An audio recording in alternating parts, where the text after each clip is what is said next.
We got a 14 out there. We're gonna down spool and then re-spool an 80 with it. Alright.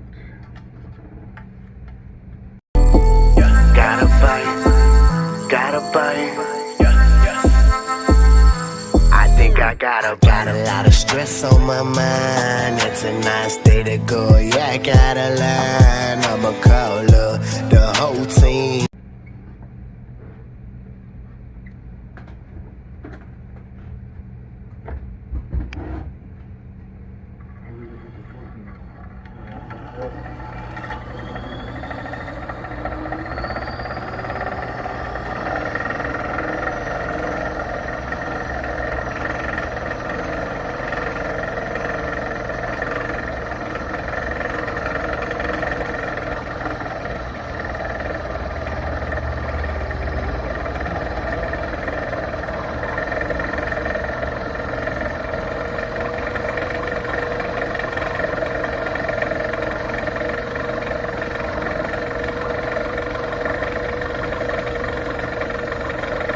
At least you listened about not selling the line with the reel.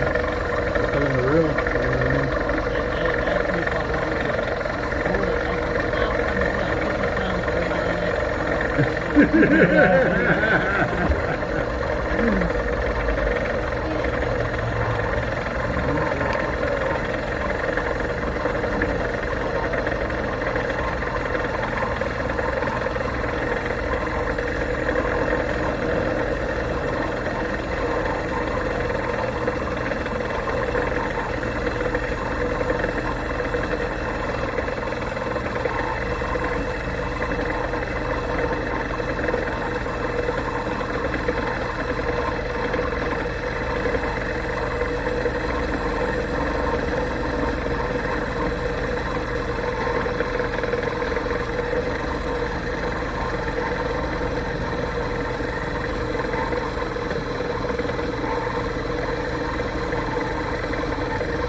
Yes. How many years?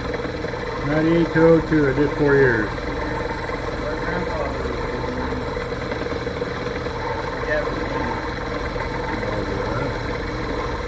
I did aviation ordnance. You got it here? Yes. Born and raised, except for the 4 years I was in the Marine Corps. 98 to 02.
Fish? Yes. Okay. Yeah. A little harder to fish now, but. You're working on it. Yep.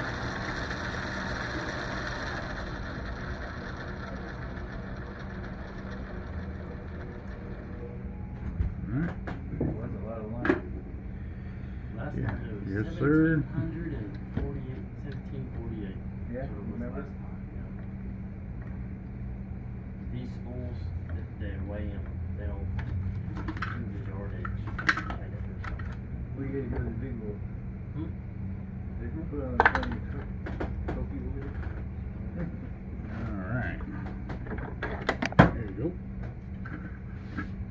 Yeah, that's a big ass reel. The line is fresh still from that time ago. It just sat in this room looking at it.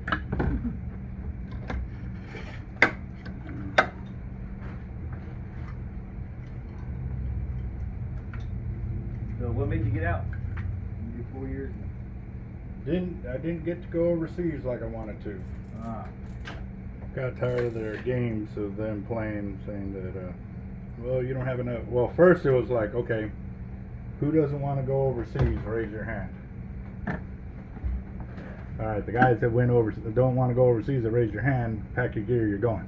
You know, they're just messing with you. Dude, it was one thing after another and so basically I got fed up and I was like, why don't I ever get to go? Well, you don't have enough rank. I'm like, okay, so I got rank.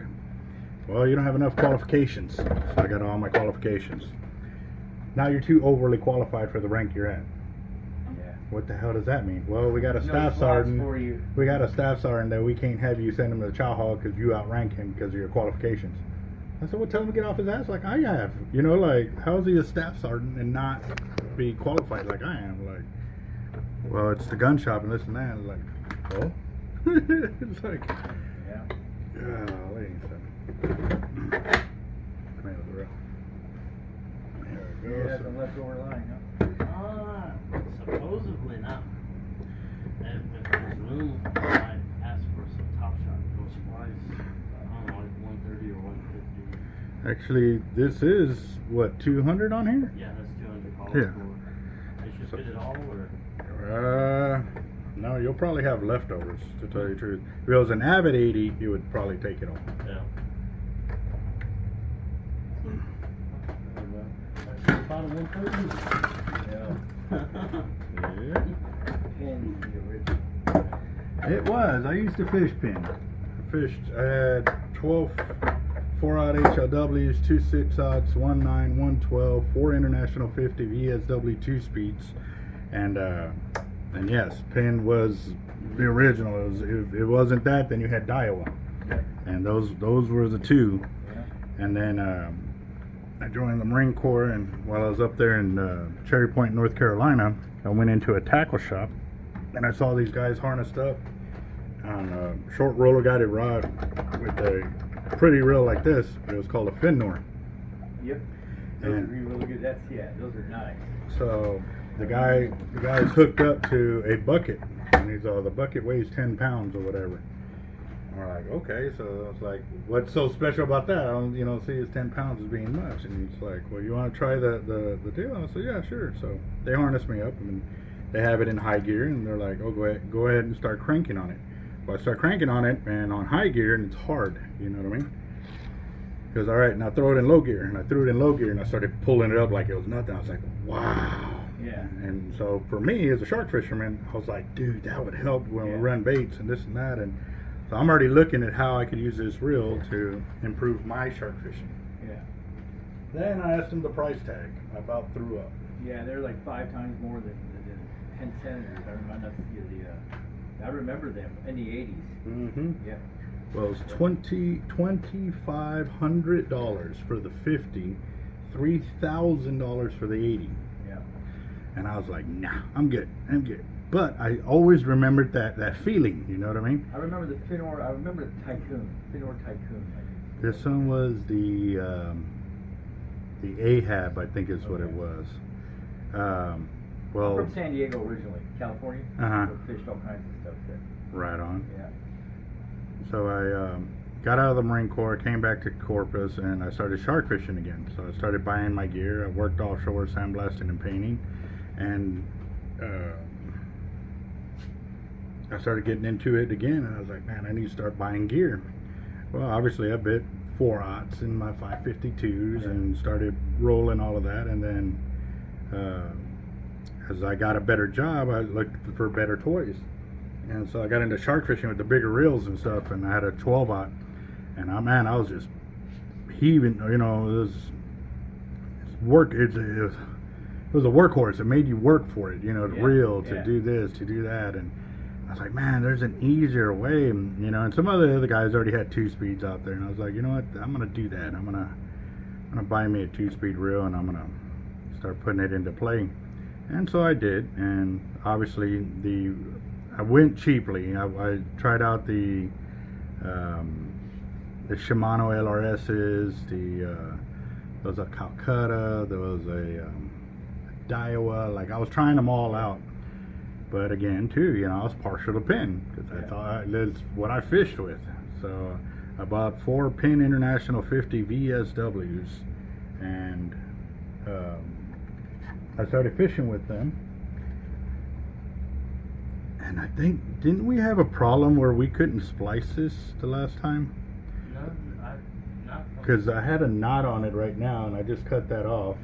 And right now I'm just trying to get the needle in there, and it's so tightly wove, it's not letting me. Huh, maybe, but I don't know. I don't remember. I think you had a little bit of trouble, but I don't know. Right now I can't even get the needle inside. And this is the smallest needle, like, see how hard that is? Yeah. This is 130 pound test, which is smaller.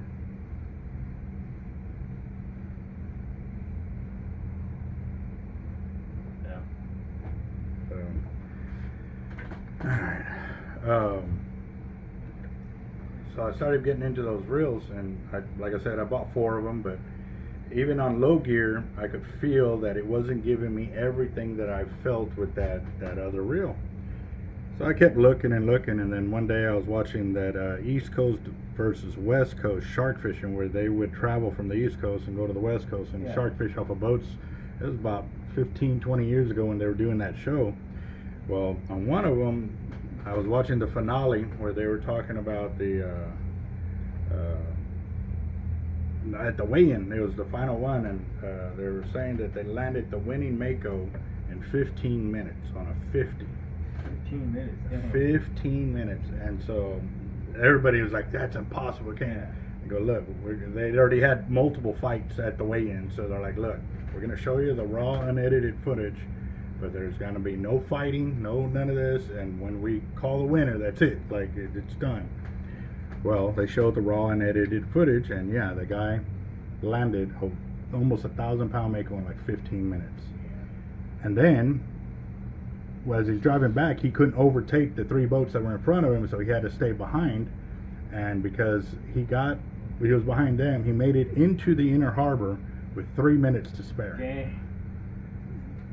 Well, they were still trying to disqualify him because they said he was using the 8 of the boats and this and that, and they're like, dude, he can't make it. You just stay back. And he had to stay far enough back because he couldn't overtake him and stuff. So. But yeah, I was like, wow. So I watched that footage and I was like, okay, I'm gonna try one. So I get one from on eBay, and I take it out. Well, I get it, and first thing already, it has a big old puncture on the left side housing. The box had a wide puncture, like a forklift hit it. And I was like, geez. So I open it up, and sure enough, the inner box is hit too. I open it up, and he got hit so hard, a chip of the aluminum, it had chipped it off. I was like, God, it was all beat up. The parts, you know, the screws and washers and all of that, it was all scratched up now. But I got it for $450 off of eBay. I was like, well, I wonder if it works or not. But I contacted the guy, and well, I need you to take it to a local place and see who can work on it, and have them give you a quote, and I'll refund you that money. So they quoted me $250 to fix it.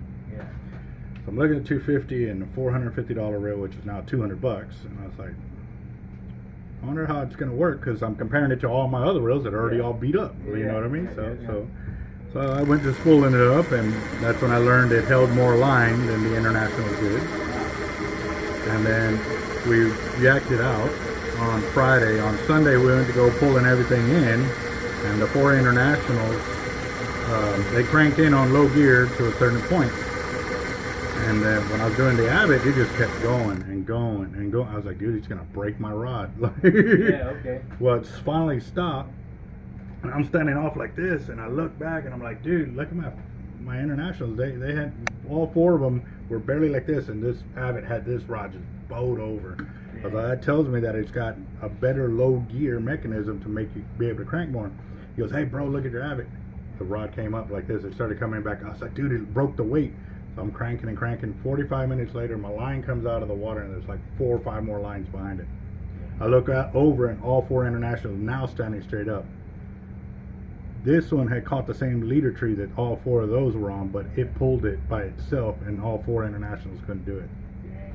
So That's what sold you. I was done. I was like, I'm done. Like that. So I sold all 4 internationals right then and there that day. As is like $500 a piece, you know. And I went and bought another Avet 50 and another 80. And I just kept rocking them. And then as I started learning more about them, what they wanted, and then they got more colors, and I started looking at the color reels. So those are my Avets up against the wall right there. The 3 on that little green box, all of those down there in the bundles, and then everything else above you. So yeah, I will. You're American too, though, right? Yes, out of California. Yes. And then when I got my shop and I tried to sell, you know, go to buy internationals to sell them, they told me I had to buy $50,000 worth of product in order for them to sell to me. Like, dang it, you know, and Shimano's the same way. And then Avet says, how much do you got? I said, I got 10 G's. And they're like, send an order in, we'll send it to you. Next order went to 20 G's, and then, like, you know, I just kept going up from there. So now that's pretty much all I sell. I get them through, and it's not just because they deal with me, but because what they offer the customers at the end of the day, you know. So.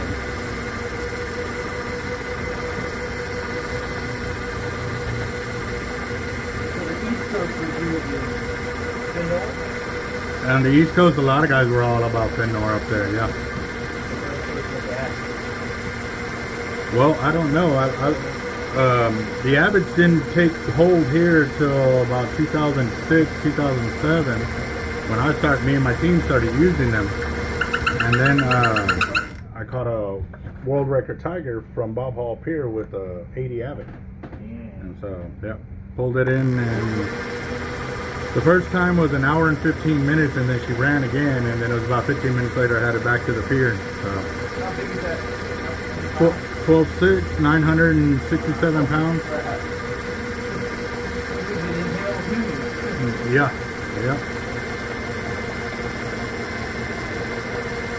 But I got a 12.3 now and a 13.2 tiger under my belt. So those would have been the 100-pound. Well, the 12.3 would have been the 100-pound line class, and the 13.2 would have been the 130-pound line class. What do you use like that big? I mean, big old.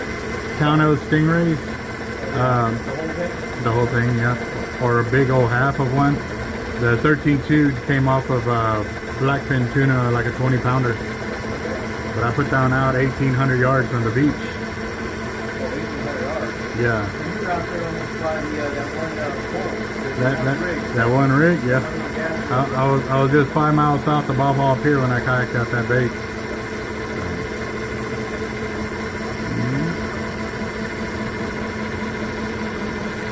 I brought it to the beach in 35 minutes. And we released her too, so.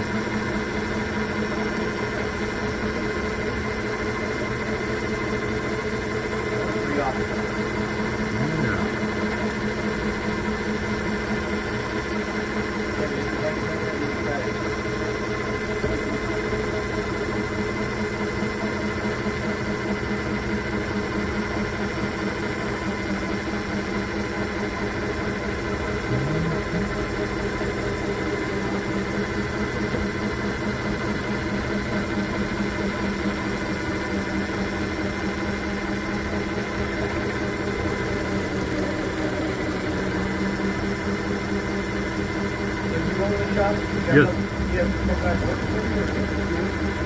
I got a couple guys working for me. One of them, he just left for the day, and then the other one's over there in my second unit where we melt lead and make our weights. And then one of my other guys is sick, so.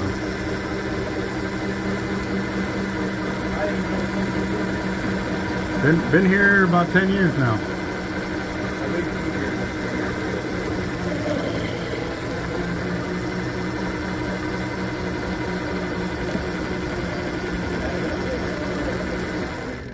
Alright, there's 1,100 yards and there's a little bit of a gap.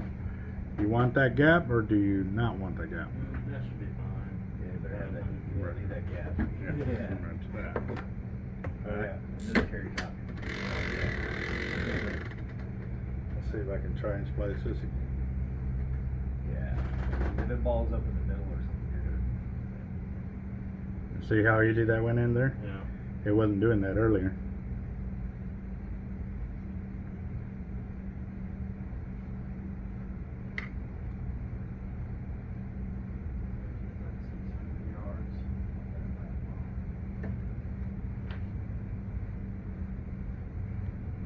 That's what that hollow core Yeah, when I started pushing the hollow core down here the way I did after I learned from the guys up out of Galveston, they were using it as top shot on their line. So when it came near the pier, it wouldn't get cut off. And I was like, but at the same time too, it was crazy expensive back in the day. Yeah.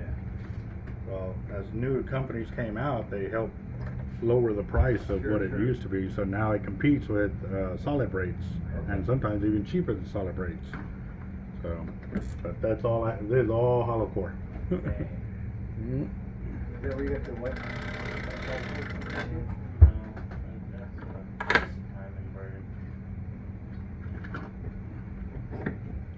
There you go, boss.